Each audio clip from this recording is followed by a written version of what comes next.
Alright guys, so part 2, I was going through in transitional contractions, which like I said, feels like pliers. It's the worst pain in the world.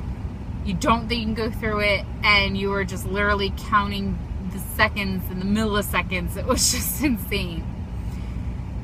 So finally it was time to start pushing. And like I said, everybody was resting and sleeping. They didn't know like I was going to go that fast because she got to the house at 4. It was now 6:30, and I was trying to push. I was in labor, and I was like so proud of myself because I knew, but they didn't. And I was like, I'm new to this, so I believed everybody, but like I kind of in my heart knew that like this was progressing. So when it was time to push, Becca came in there with a flashlight. I didn't know my husband basically blew the lights out, so they were checking me with flashlights, and I'm just thinking in my head like, what? I mean, is this part of the mood? Like, you don't gotta set the mood, guys. Turn the lights on. Like, please nobody check me with flashlights. But when you're going through that moment, you can't really participate in anything else. You're really in your own. So they're checking with flashlights, and they're like, did her water break? And da-da-da, and then she's like, oh, that's dark. Yeah, she's gonna have to go for a transfer. And I'm like, what's a transfer? What's happening? I'm ready to push. Like, somebody get my legs up in the air. And they said, there's meconium in your fluid. It's dark. And my midwife had warned me that she doesn't mess around with meconium. Like, if there's meconium, she will do a transfer because just like the risk. And she's like, I need you to get something on. In the meantime, I'm like ready to push. I have every urge to push this baby.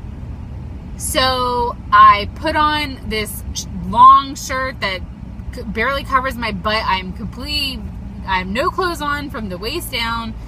And they call the ambulance for a transfer. And I said, no, that's it. I got to start pushing. So they're like, all right, go ahead and start pushing. If the baby's not here by the time they get here. And I was like, I remember looking at her like, they're 2 minutes from the hospital. Like, they're going to be here. Like, can somebody, like, and I looked at her, I was like, can you give me a few minutes? And she was like, okay. So EMT was there. They were standing by. I was trying to push. And they just decided, I don't know why. I could have done it. I know I could have done it. But they just decided to go ahead and transfer me. So and once you start pushing, it's not like you can't stop. I will say this, from the time I told somebody it was time to push, I was shaking from all the adrenaline. And so I'm shaking and pushing, like my legs are completely closed, and I'm on a gurney, and I'm like traveling to the hospital, and everything's a blur. And I was like so out of it, but I kept pushing because I couldn't help it. They get me to, and at this point, I'm going through every second. I'm not thinking emergency. Is my son okay? Am I okay? Like, all the worry and anxiety, it doesn't matter because you're so in a moment that it's undescribable that you can't really think about anything but like every second that passes by, just getting past it. So they get me to the hospital, and I'm in a room full of people.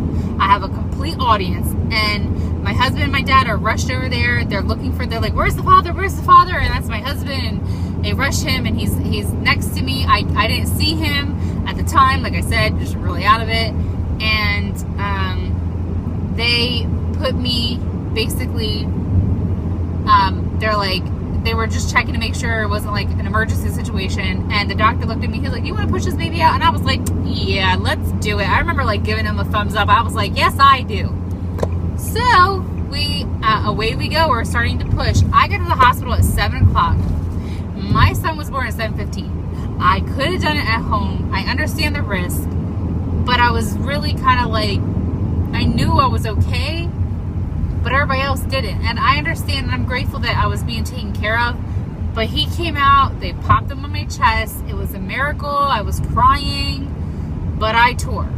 And I tore because it was like, as soon as I got there, people were freaking out, and I was trying to hold on to something to get more comfortable to push. And she's like, no, grab the back of your leg. And I'm like, oh my God, like, I just like, it made me want to just have a baby all by myself. Like, and I hate to say it like that, but like, I had a great experience. I kind of wouldn't trade anything for the world, but if I could go again, I would definitely make it vocal that things are going to happen at my pace, because you're your body. You're your body. Nobody else is your body. They shouldn't be telling you what to do and freaking out, and I don't know. My son's here. He's completely healthy. And guess what? He was 7 pounds, 10 ounces. Everybody thought he was going to be this humongous baby, but I did have to have stitches. My husband was right beside me, and it was a miracle moment. We were both extremely in awe. I mean, really, it was an amazing experience. And it was, I mean, it's indescribable. It's almost like you can't believe what just happened. But it's really funny because I couldn't believe I was pregnant the whole time I was pregnant. And then I was like, is this baby really going to come? And I remember telling my mom, because I was like a week late, and I was telling my mom, like, he has to come out, right? Like, he can't just stay in there. And she was like, girl, he's been in there too long for you to say something like that. You just know your baby's been there too long. I was like, Mom, this is just crazy. My mom was really, really sad she couldn't be there. But alhamdulillah, he was healthy and happy. And the birth and the labor were wonderful. What happened after that was a different story, but we got to bond. My husband cut the cord. He was so nervous. My dad was there. He was so happy. We were just, and actually I was really happy to be in a hospital, because for 3 days I got to really sit and be completely catered to. Food, medicine, you know, the bathroom being right there, clothes, bedding, somewhere to sleep. My husband was to be taken care of. My son was going to be taken care of, and it was incredible.